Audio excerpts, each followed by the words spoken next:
ये husband wife है, couple है। ये क्या होता है कि ताजमहल में आते हैं और ताजमहल में एक जगह इन्हें साफ सुथरी मिलती है तो वहां पर नमाज पढ़ने लग जाते हैं। इन्होंने किसी मंदिर में नमाज नहीं पढ़ी, इन्हें एक जगह साफ सुथरी मिली, वहां पर नमाज पढ़ ली। होता क्या है, कुछ लोग इनकी शिकायत करते हैं कि ये लोग नमाज पढ़ रहे हैं, वहां का जो स्टाफ है वो आके इनको पकड़ लेता है। वही बात आते हैं दूसरी वीडियो पर। ईरान एक मुस्लिम देश है, यहाँ पर एक लड़की आती है और वो अपने कपड़े उतार लेती है। केवल बुर्का नहीं उतारती, बुर्का के विरोध में वो अपने कपड़े भी उतार लेती है और केवल वो बिकनी में रह जाती है। और होता क्या है कि जब ये वीडियो सोशल मीडिया पर वायरल होती है तो लोग उसके समर्थन में आ जाते हैं। लोग कहने लगते हैं इसे लड़की को आजादी मिलनी चाहिए। एक वीडियो ये देखिए। अब ये जो वीडियो है ये इंडिया की है और इंडिया में मध्य प्रदेश राज्य की इंदौर शहर की है। आपने पहले ये वाली वीडियो देखी जो ईरान में वीडियो वायरल हो रही है।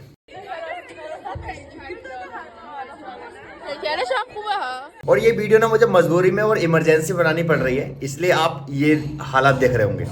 तो ये वीडियो जो वायरल हो रही है ये ईरान की है, जहां पर देख सकते हो कि एक लड़की ने जो बिकनी में है और उसने कपड़े उतार रखे, बुर्का तो दूर की बात, उसने अपने कपड़े तक उतार रखे।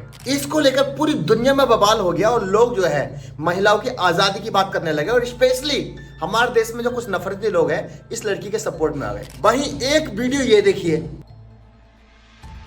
अब ये जो वीडियो है ये इंडिया की है और इंडिया में मध्य प्रदेश राज्य की इंदौर शहर की है। और जब लड़की ने यही काम, यानी ये एक तरीके से इसी कपड़ों में आई एक तरीके से, और अभी देखोगे पूरी बिकनी में नहीं है क्योंकि नीचे तो उसने कुछ पहन भी रखा है। तो क्या हुआ, लोगों ने ट्विटर पर इसको जो है अरेस्ट करने की मांग कर दी और लोग इसके पीछे पड़ गए कि ये हमारे कल्चर को खराब कर रही है, ये हमारा का भारत का जो कल्चर है इसको पूरी तरीके से खराब कर रही है, इसको अरेस्ट हो जाना चाहिए। लास्ट में उस लड़की को आके माफी मांगनी पड़ी और उस लड़की ने उस वीडियो में कहा कि मैं सुसाइड करना चाहती हूँ। उन सभी को सॉरी जिसको हर्ट हुआ मेरे वीडियो से, और मुझे लगता है मुझे ऐसा नहीं करना चाहिए था, जो मैंने बहुत गलत किया। प्लीज मुझे अकेला छोड़ दीजिए। दूसरा है कि मैं सुसाइड करना चाहती हूँ, मुझे जीने का कोई हक नहीं है जो सोसाइटी में ये सब करे।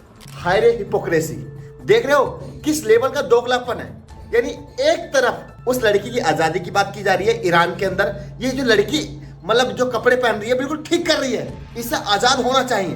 भाई किस चीज की आजादी की बात कर रहे हो। वही काम अब ये दूसरी लड़की करती है तो लोग इसे मारने की बात कर रहे हैं, इसके अरेस्ट की बात कर रहे हैं। उस लड़की को ये कहना पड़ा कि मैं सुसाइड करने वाली हूँ। तो कैसे हो दोस्तों, मैं अरबाज और आप देख रहे हैं अरबाज ऑफिशियल। और ये वीडियो मुझे इमरजेंसी में बनानी पड़ रही है, स्पेशली उन दोगले लोगों के लिए बनानी पड़ रही है जिनका एजेंडा केवल इन लड़कियों के इंसाफ का नहीं है। उनका एजेंडा क्या होता है, इन लड़कियों की आड़ में अपनी एक कौम से नफरत करना और हमेशा एक कौम को नीचे दिखाने की कोशिश करना। लेकिन ईरान की जब बात करूंगा तो ईरान में केवल एक वीडियो वायरल नहीं हुई, ये 2 वीडियो वायरल हुई है। ये वीडियो में आप देखेंगे ये हस्बैंड वाइफ है, कपल है। ये क्या होता है कि ताजमहल में आते हैं और ताजमहल में एक जगह इन्हें साफ सुथरी मिलती है तो वहां पर नमाज पढ़ने लग जाते हैं। So you have done it basically unknowingly, without knowing the facts. You are just finding a clean place to worship. Yes, sir. You didn't find any clean place right then over than that. Since the door was open, so you thought that the place nobody was there, so you thought that this is the place for worship. That's why you have worshipped. Am I right? Yes, that's right. Okay. Why did not you go to any other mosque nearby? Because I didn't find. Sorry, I didn't know. Because this is first time we come in this We didn't know. city. We are so sorry. Thank you. I forgot. अब देखो note करने वाली बात है, इन्होंने किसी मंदिर में नमाज नहीं पढ़ी, इन्हें एक जगह साफ सुथरी मिली, वहां पर नमाज पढ़ ली। क्योंकि मैं दुनिया घूमता हूं तो मुझे पता है बाहर का कल्चर क्या है। बाहर रिलीजियस की जो फाइट है ना वो बिल्कुल नहीं है, ठीक है। बाहर पूरी दुनिया में धर्म की लड़ाई बहुत कम है। अब मैं ये नहीं कह रहा कि इन्होंने सही किया या गलत किया, ये एक अलग मैटर है। होता क्या है, कुछ लोग इनकी शिकायत करते हैं कि ये लोग नमाज पढ़ रहे हैं और पुलिस जो है, जो वहाँ का जो स्टाफ है वो आके इनको पकड़ लेता है। हालांकि इनसे माफी मंगवाई गई, सॉरी बोला गया और इन्हें छोड़ दिया गया। We didn't know. Indeed. We are so sorry. Thank you. I forgot. तब इन्होंने अपनी वीडियो में कहा कि एक्चुअली हम घूम रहे थे वहाँ, हमें एक जगह साफ मिली और वहां पर नमाज पढ़ी। पहली बार मैं सैल्यूट करना चाहता हूँ इंडिया के समझदार लोग जो है इनके सपोर्ट में आए और उनके सारे ट्वीट देख लिए। ट्वीट में सबसे पहले हम नाम देखेंगे तो ये सारे मुस्लिम नाम नहीं है, सारे गैर मुस्लिम। और क्या कैसी बात कर रहे हैं, वो लिख रहे हैं क्या इससे हमारे देश की छवि जब बाहर जाएगी तो क्या अच्छी होगी। ईरान के लोग जब ये बाहर जाएंगे तो हमारे बारे में क्या आपको बोलेंगे। क्या इन्होंने मंदिर में नमाज पढ़ी? नहीं, इन्होंने एक जगह साफ सुथरी जगह पर नमाज पढ़ी। हालांकि मैं इसको सही या गलत नहीं कहता, ये आपका नजरिया, आपको सोचना है कि ये लोग क्या कह रहे हैं कमेंट के बारे में। भाई सिंपल सी बात है, उन्होंने किसी मंदिर में नमाज नहीं पढ़ी जो इश्यू बन सकता था। इन्होंने नमाज का पढ़ी एक खुली जगह में पढ़ी।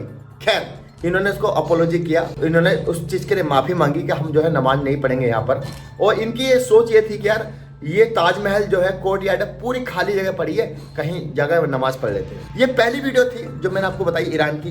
वहीं बात आते हैं दूसरी वीडियो पर। आपको पहले समझना पड़ेगा, ईरान एक मुस्लिम देश है और वहाँ का जो कल्चर है वो अलग लेवल का कल्चर है। खुले शब्दों में बोलो तो वहाँ पर लोग 99% 1000 में से 2-3 लोगों को छोड़कर सब लोग बुर्का पहनते। और वहाँ पर आप बुर्के का भी कलर देखो तो ब्लैक मिलेगा। जैसे अभी आप इराक चले जाओगे तो वहाँ भी ब्लैक मिलेगा, लेकिन जब आप इजिप्ट जाते हो तो बुर्के का कलर थोड़ा बहुत चेंज हो जाता है, रंग बिरंगा हो जाता है और कुछ ना कोई बुरी बात नहीं है। लेकिन जब ईरान आते हो तो इसमें 99% आपको जो बुर्का मिलेगा वो ब्लैक ही मिलेगा। तो यहाँ पर एक लड़की आती है और वो अपने कपड़े उतार लेती है। अब देखो, नोट करने वाली बात है, केवल बुर्का नहीं उतारती, बुर्का के विरोध में वो अपने कपड़े भी उतार लेती है और केवल वो बिकनी में रह जाती है। अब बिकनी में रहने को वो आज़ादी की बात करती है। और होता क्या है कि जब ये वीडियो सोशल मीडिया पर वायरल होती है तो लोग उसके समर्थन में आ जाते हैं। लोग कहने लगते हैं कि इस आज़ादी की, इस लड़की को आज़ादी मिलनी चाहिए। 2 सवाल निकल के आते हैं, क्या इसे वाकई में आज़ादी मिलनी चाहिए, या फिर जो लोग इसके सपोर्ट में आज़ादी की बात कर रहे हैं क्या वो भी इसी आज़ादी की बात जब करेंगे जब उनकी फैमिली में से कोई हरकत करेगा।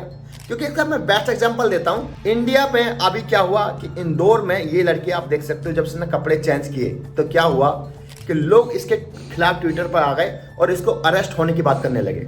लोग कहने लगे ये हमारा कल्चर नहीं है। और एक्चुअल में हम इंडियन लोगों का कल्चर नहीं है, हमारा कल्चर तो बहुत अलग है। अभी भी आप राजस्थान में जाओगे, बहुत सारी जगह पे जाओगे तो वहाँ लड़कियां जो हैं वो पर्दा करती हैं, नहीं मुंह छुपाती हैं। ये मान के चलिए बाहर की तो दूर की बात, अपने देवर से, अपने जेठ से, इनसे भी मुंह छुपाती हैं। ससुर से तो मुंह छुपाने की प्रथा है ही, लेकिन वो देवर से भी तो मुंह छुपाती हैं। इस तरह का कल्चर आपको राजस्थान में आज भी देखने को मिल जाएगा। बहुत लंबा उनका घूंघट होता है। खैर, लोग इसकी अरेस्ट की बात करने लगे। इंडिया के अंदर ये अरेस्ट होना चाहिए, अरेस्ट होना चाहिए, अरेस्ट होनी चाहिए। उसके बाद क्या हुआ, इस लड़की को आकर माफी मांगनी पड़ी और उसने कहना पड़ा कि मुझे पब्लिक में वीडियो नहीं बनानी थी, मेरा सुसाइड करने का मन कर रहा है कि मैं। उसने बहुत सारी चीजें इस तरह की बात बोली। सवाल ये है कि ये जो जितना भी एक सोशल मीडिया का गुट है जहां पर कोई फेस वैल्यू नहीं है, कुछ लोग फेस के साथ भी आ रहे हैं, जो लोग आजादी की बात करते हैं यहाँ पर इनका दोगलापन दिख जाता है। एक तरफ आप दूसरे देश में आजादी की बात कर रहे हो, वहीं आप यहाँ पर जो है इसे अरेस्ट करने की बात करते हो। तीसरी चीज, जिस आजादी की बात कर रहे हो दिल पर हाथ रखे होता है। अगर आपके फैमिली का मेंबर कोई करे, फैमिली के मेंबर में भतीजी भी हो सकती है, बहन भी हो सकती है, मामी भी हो सकती है, चाची भी होती है, कोई इस ड्रेस में आए, बिकनी में आए, तो क्या उसे एक्सेप्ट करोगे आप दिल से? नहीं कर पाओगे। क्यों? यही तो दोगलापन है। एग्जैक्टली आजादी की बात नहीं कर रहे हो, स्त्री को आप एक तरह से जस्टिफाई करना चाह रहे हो, आजादी के नाम पे ना उसको आप कीड़ा मकोड़ा समझ रहे हो। इसका मैं एक बेस्ट एग्जांपल देता हूं आपको। जब हम आजादी की बात करते हैं, और स्पेशली मैं मुस्लिम लड़कियों को ना चाहूंगा कि इस मैसेज को सुने आप। एक दौर था सऊदी अरब में कि जब लड़की पैदा होती थी तो लड़की पैदा होने को बोझ समझा जाता था और उसको जिंदा जला दिया जाता था। तो लोकेशन आज भी सऊदी अरब में है और वहाँ पर कुछ बना नहीं है। मक्का में अंजुम होटल के सामने जो मेरा ब्लॉग चैनल है अरबाज ब्लॉग, मैंने वहाँ भी वीडियो दिखाई है। आप वीडियो का ये पार्ट देख सकते हो। ये जगह आज भी पूरी सपाट है, मतलब यहाँ में कुछ बना ही नहीं है। तो जहाँ लोग आते थे अपनी बेटी को लेकर जिंदा जला देते थे, दफना देते थे। मकसद क्या था? मकसद ये था कि लड़की पैदा ना हो, उसको बहुत समझते थे। लेकिन जब हमारे प्यारे आका, हमारे नबी करीम सल्लल्लाहु अलैहि वसल्लम, उनका दौर आया तो उन्होंने इस प्रथा को रोका कि भाई लड़कियां जो किस्मत हैं। तो लोगों ने आर्ग्यूमेंट करा उनसे कि किस्मत कैसे है कि ये बड़ी होंगी, हमको खिलाएंगे पिलाएंगे, 20 साल पालेंगे, पढ़ाई करेंगे, इनके बाद निकाह कहीं और हो जाएगा। तो ये बोझ ही हुई ना हम पे, ये इन्वेस्टमेंट कहाँ हुआ? तो हमारे प्यारे आका ने कहा कि इन्हें लिखाओ, पढ़ाओ, खिलाओ। अब मान लो आपने जितना ही पैसा एजुकेशन पर, लिखाई पढ़ाई पर खर्च किया है ना, जब इनका निकाह हो ना तो उसे मेहर के रूप में उसे बांट लो, मेहर में उसे मनवा लो। तो मेहर की जो प्रथा है वो हमारे प्यारे आका ने शुरू कर पाई। तो यहाँ से आजादी की बात हुई। एक वक्त था जब आजादी नहीं थी, एक वक्त था जब सती प्रथा होती थी तो आजादी नहीं थी कि हस्बैंड खत्म हुआ और उसके बाद वाइफ को भी जलना पड़ता था। और ये प्रथा बहुत समय पहले की बात है, लेकिन धीरे धीरे खत्म हुआ। और मैं ये कह रहा हूँ अंधकार केवल एक देश को आप टारगेट नहीं कर सकते, पूरी दुनिया में था। चाहे वो मंगोलों के पीरियड में हो, सारे पीरियड में था। लेकिन उजाले का काम जो जिसने किया ये आप सबको पता है। तो वहां से होती है आजादी की बात। अब मैं सिंपल सी बात कहता हूँ आपसे, बुर्का जब आप कब पहनते हो? जब आप पब्लिक प्लेस में जाते हो। क्या आप घर में रहते हो तो बुर्का पहनते हो? नहीं पहनते ना। या फिर कोई बाहर का बंदा आता है अनजान, जब आप बुर्का पहनते हो। आपके घर में भाई होता है, बहन होता है, आपके चाचा होते हैं, क्या उनके सामने बुर्का पहनते हो? नहीं पहनते हो ना। मैं आपको जमीन वाली बात बता रहा हूँ। तो फिर किस आजादी की बात कर रहे हैं आप? जब आप बाहर जाते हैं तो आप बुर्का पहनते हो, और बुर्के का सेंस है अपने आप को कवर करना, अपने आप को छुपाना। मैं खुले शब्दों में बताऊं बोलूं तो अपने आप को प्रोटेक्ट करना, ये बुर्के का मतलब होता है। ये कल्चर तो हमारे इंडिया में है। इंडिया में आज भी चले जाओ आप, केवल मैं मुस्लिमों की बात नहीं कर रहा हूँ, हर जगह पे आपको साड़ी मिलेगी, पूरा पर्दा मिलेगा, कवर मिलेगा। पुराने टाइम की बात कर रहा हूँ, हालांकि अब तो हर चीज को मॉडर्न कर दिया। तो आजादी की जब हम बात करते हैं ना, तो आजादी तो मिल गई, सारे रिलीजियस ने आजादी दे दी, लेकिन अब जिस चीज की लड़कियां डिमांड कर रही है वो आजादी नहीं है, बेहयाई है। एक चीज बताइए, अगर इन्हें बुर्के से प्रॉब्लम होती तो ये कपड़े तो पहन रही होती, जींस टॉप पहन रही होती, सलवार सूट पहन रही होती, कुछ ना कुछ कपड़े पहन रखे होते। लेकिन किस आजादी की बात कर रहे हैं कि जब आप बुर्के की बात करते हो तो बुर्के के साथ साथ आप दूसरे कपड़े भी हटा देते हो। और सेम गोस्ट ये ईरान में भी हुआ और ये इंडिया में भी हुआ, और ये उन सबके मुंह पे तमाचा है जो लोग आजादी के नाम पे ना बेहयाई को प्रमोट करने की बात करते हैं। मैं पूछना चाहता हूँ, जितने लोग इनके समर्थन में बात कर रहे थे, चाहे वो इंदौर वाली लड़की के समर्थन की बात कर रहे थे, चाहे वो ईरान वाली लड़की के समर्थन की बात कर रहे थे, अगर यही चीज आपकी फैमिली में कोई करता है, क्या आप उसे एक्सेप्ट करोगे? नहीं करोगे ना। सोशल मीडिया एक तरह से नफरती कीड़ा बन चुका है, और एक तरह से ये ऐसी चीज बन चुकी है कि इसको टैकल करना इतना आसान नहीं है, क्योंकि यहाँ पर आप अपनी फ्रस्ट्रेशन निकालते हो, यहाँ पर आप अपनी वो एक हवस निकालते हो जो एक्चुअल में आप पूरा करना चाहते हो सोशल मीडिया के नजरिए से। और इसकी बात मैंने आप लास्ट वाली वीडियो में भी करी थी, जहां मैंने बताया था कि सोशल मीडिया एग्जैक्टली एक ऐसा चाबी बन चुकी है, एक ऐसा पैटर्न बन चुका है जो कयामत मान लो या जब दुनिया खत्म होगी, इसमें सबसे बड़ा रोल सोशल मीडिया का होगा। क्यों? मेरे हिसाब से मान लो कि अगर ईरान की जनसंख्या 1 करोड़, मान लो 1 करोड़ है, और उसमें से अगर एक लड़की ये कहती है कि मुझे आजादी चाहिए, और एग्जैक्टली आजादी के नाम पर वो अपने पूरे कपड़े उतार देती है। अगर तुम बुर्के से आजादी चाहिए तो आप बुर्का ही तो उतारोगे, आप ये वाले कपड़े थोड़ी उतारोगे, जींस टॉप नहीं उतारोगे, आपने अंदर कपड़े पहने वो नहीं उतारोगे। लेकिन चलो फिर भी आप बिकनी में आ गए, तो ये 1 करोड़ में 1 नंबर है, यानी 100 में से अगर 1 नंबर होगा तो आप 1% कह सकते हो, 1000 में से 1 नंबर होगा तो क्या बोलोगे?